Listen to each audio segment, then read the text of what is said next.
Hello and welcome back to Full Count, where I have been ranking the teams from 30 to 1. And if you clicked on this video, you know that I am talking about the Toronto Blue Jays, who I have ranked as the 6th best team in baseball for 2026. Yes, they made the World Series last year. It was an awesome season for them. Really outperformed everyone's projections, so really fun for them. Really fun. They add Dylan Cease this offseason, bring back Max Scherzer. Bo Bichette walks and goes to New York for the Mets. So, yeah, kind of a team that is interesting. I will talk through the batting order. I will talk through the pitching, and then we will get to the over-under, my favorite part of every video. So stay tuned for the end when I pick the over-under of 88.5. Let's get into this lineup. First off, leading off, DH George Springer. What an awesome season for George Springer last year. He finished 7th in MVP voting. He hit 32 jacks and 27 doubles. He hit .309 with a near 400 on base and a .560 slug for an OPS of 959. He was really good in the postseason as well. He combined for a 3.1 WAR in 2023 and 2024 for the Blue Jays, and he played more games in those seasons than he did last year. And then, bam, he puts up a 4.8 WAR season.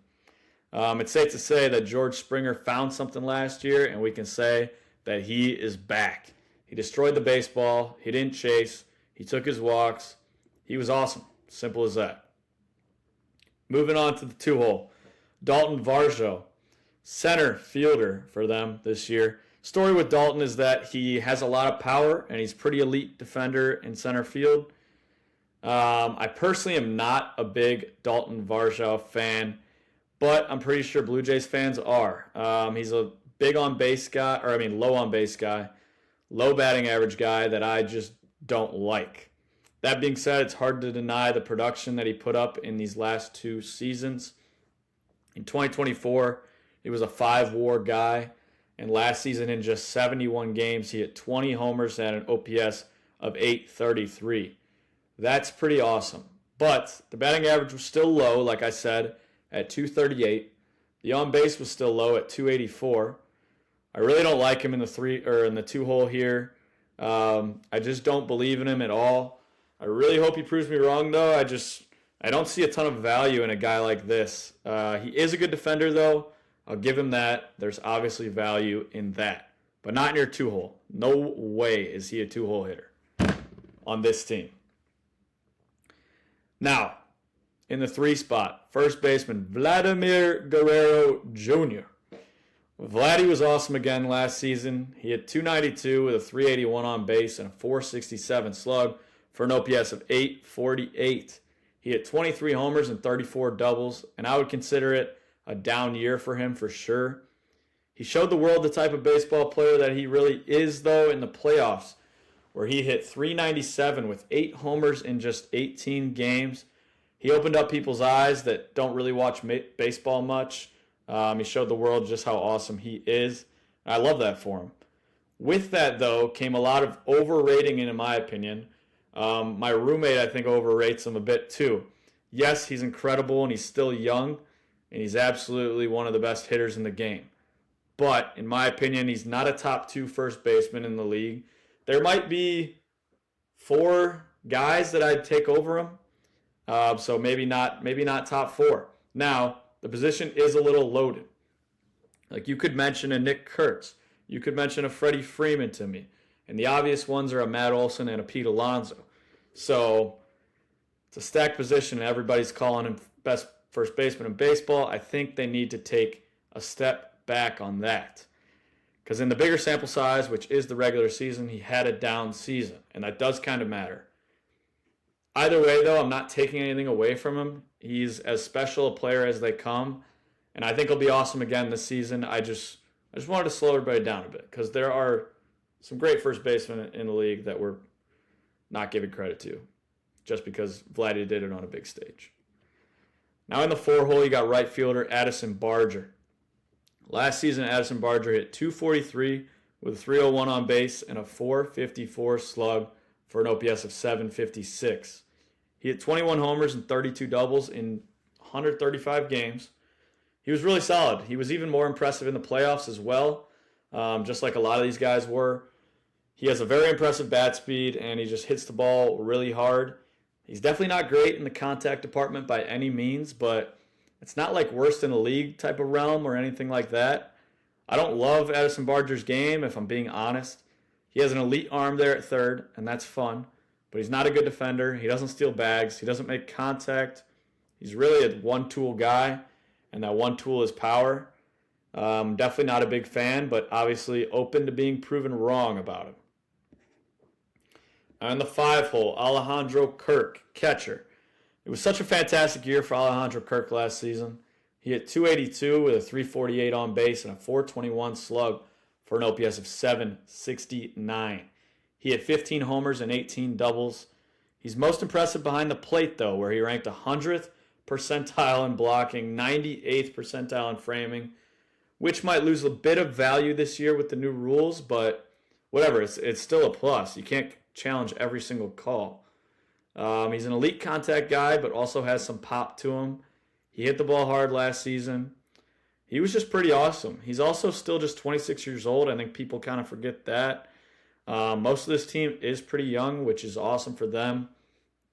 There's really nothing that he needs to super improve on in 2026, and that's why I like him going into this season. He's just a ball player. Alejandro Kirk, the people's champ. In the 6-hole, left fielder Jesus Sanchez. Jesus Sanchez has elite bat speed, and that's really about it. He doesn't square the ball up often, so that elite bat speed isn't really being put to any use. Last season he wasn't bad, but he definitely wasn't all that good either. He had 237 with a 304 on base and a 395 slug for an OPS of 699. He hit 14 homers and 21 doubles. His average exit velo ranked pretty high, which is a good sign, but he needs to limit the chase and the whiffs. He's not a bad player, though. If you're a Blue Jays fan, you're definitely hoping that Anthony Santander comes back as soon as possible, because he'd be a fantastic replacement for Jesus Sanchez in left field. Now in the 7-hole, third baseman Kazuma Okamoto. Last season, Kazuma Okamoto hit 322 with a 411 on base and a 581 slug for an OPS of 992. Just disgusting stuff. Now, he didn't do that in the MLB, but he did it in a competent league. In Japan, he hit 15 homers and 23 doubles. He's going to hit for a decent average. He's going to get on base. I don't expect him to slug a whole lot in the bigs. I think he's going to be really solid, though. I think betting on him for the AL Rookie of the Year definitely has some good value in it. In the 8-hole, second baseman Ernie Clement. This is another guy that became a big name in the playoffs, where he hit 411 in 18 games. He was just awesome. The regular season was pretty solid as well. He hit 277 with a 313 on base and a 398 slug for an OPS of 711. He had 9 homers and 35 doubles. Kind of fun. He's an elite contact guy. Last year he ranked in the 97th percentile in strikeout percentage, 94th in whiff percentage. So that's what he's going to do. He's going to make contact. He's also an incredible defender at second base. Last season he ranked in the 98th percentile and outs above average there. He's a very fast player, so it'll be interesting to see if he can increase his value on the bases as well. I take him as a player who'd be able to figure that out, but we'll see. So if I was constructing this lineup, I'm just going to kind of sidetrack here. But Ernie would probably be my leadoff hitter, putting George Springer in the 2, Vladdy in the 3, getting Dalton Varsho all the way out of there, keeping Barger in the 4, and Kirk in the 5, and then I'd probably put Okamoto up in the 7. Then maybe that's where you slide Barger there in the 8.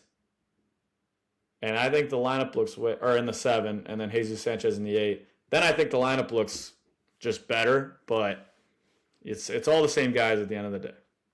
But lineup configuration, whatever. In the 9 hole, you got shortstop Andres Jimenez. This guy is only here for the glove, and deservingly so. He's elite defensively at the premier defensive position in the sport. He has won 3 gold gloves. He finished 6th in MVP voting in 2022. Last year, the bat was atrocious, but honestly, it hasn't been that bad in the past. He's a decent contact guy. He had a 7.4 WAR season in 2022. Like, that is Bobby Witt Jr. But last year, he could not hit. He hit 210 with a 285 on base and a 313 slug for an OPS of 598. Folks, when you're dipping below the 6s, that is not a valuable hitter. He hit 7 homers and 11 doubles in 101 games last year. I definitely feel like he's going to have a very improved offensive season this year. Don't know why, just kind of feeling it. Bench, Nathan Lukes. Spelled like Lukes, like nukes.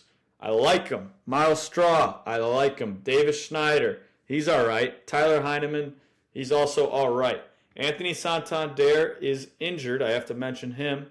He won't be back till late in the season, which is a big missing piece here, even though he wasn't healthy last year as well. So that's a big guy that they will add late in the season.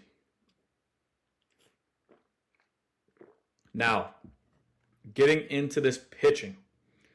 This is where I think it gets even sketchier for me, but we'll get into it. So the first guy's not sketchy, Kevin Gausman. Kevin's the definition of an ace. He's very consistent, and you could argue he has the best splitter in the game. Last season, he threw 193 innings with a 3.59 ERA. He pretty much does this every single season, too. He's just consistent. He gets chased out of the zone. He doesn't walk a ton of guys. He still strikes out a good amount of guys. He's just pretty awesome. Last season, he ranked in the 96th percentile in pitching run value, just overall. 97th percentile in fastball run value, and 97th in off-speed run value, hence the nasty splitter that I was talking about. He was pretty awesome in the playoffs as well. Kevin will be solid again next year. You can definitely count on him to be a good pitcher. Now in the 2-hole is Dylan Cease. Now this guy is really interesting. I don't quite know how to feel about him. He has to be better than the numbers that came out last year and really the last couple of years. At the same time, though, he hasn't quite shown it since 2022 when he finished second in Cy Young voting. Last season, Dylan Cease threw 168 innings with a 4.55 ERA. Like, that is not the line of a pitcher who just landed a 7-year, $175 million deal. He has been really healthy, though, which is good. He started 32-plus games in every year since 2021. Like, that's obviously, I like that. That's fun. He still gets a ton of strikeouts. He gets a ton of whiffs. He just walks too many guys, and he doesn't keep the ball on the ground. But he's never really done that. Like, even in 2022 when he was second in Cy Young, he walked too many guys. So I don't know how to feel about him. We'll see if he can live up to the contract. I don't think he will, but I hope he does because I do like Dylan Cease. But we'll have to see. So that 1-2 has the potential to be a really strong 1-2. But Dylan Cease also has the potential to really ruin that 1-2. So we'll see there. Now in the 3 spot, Eric Lauer. Eric was actually really solid last year. He threw just 104 innings. He started games, but he also came out of the bullpen as well for them. He had an ERA of 3.18. He has a very good career to this point. So I fully expect that if he's healthy, he will have an ERA right around mid-3s, 3.5. He doesn't really walk guys, which is awesome.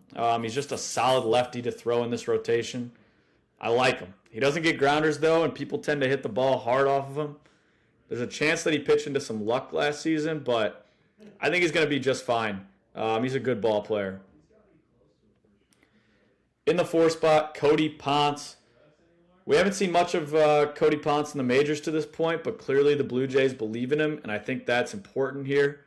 From a short time, he seems like a guy that gets a ton of extension since he's 6'6", and that's obviously fun.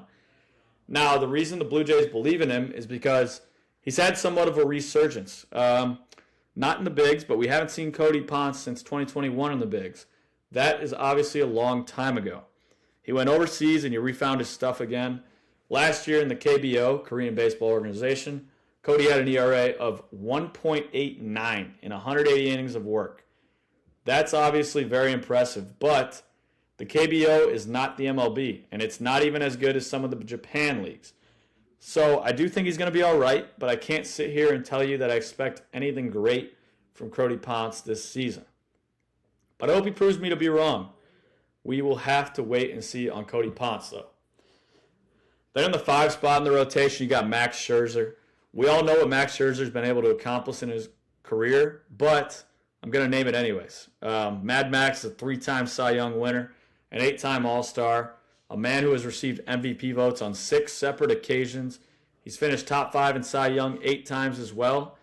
He's had an amazing career. Now, out of all the accolades I just mentioned, though, the most recent one was in 2021. So clearly it's been a while. That's not to say he hasn't been good, though. Like, in 2022, he was pretty awesome. And in 2023 and 24, he wasn't terrible. I do still think that Max Scherzer can be like a serviceable starter, especially as the 5th guy in your rotation. There aren't big expectations, but he hasn't really been healthy for a full season since 2023 also. So there's that too. You can view that both good and bad. You can say, oh, well, he just gets injured. Or you can view it as, hey, he hasn't performed because he's been injured. I think if he gets a full season, he's such a psycho that he'll probably just be good. In terms of injuries, Jose Barrios is supposed to be only out for a short term, which is good. Shane Bieber really has no timetable on his return, but whenever he comes back, he's obviously a gigantic plus for them. Bowden Francis will not return at all this year, and the big playoff name, Trey Savage, is out until mid-May, it looks like, so he'll get a big back in this rotation as well. That'll be a big get back. So really like that. And then in terms of the bullpen, the guys I like are Jeff Hoffman, Tyler Rogers, Louis Varland, and Tommy Nance kind of would be the main guys, with Jeff Hoffman definitely as the main one. Now the over-under for this Blue Jays team is 88.5. I think that's way too high, so I'm definitely going to go under on the Blue Jays. Don't like that. I just don't like the team this year. I don't think.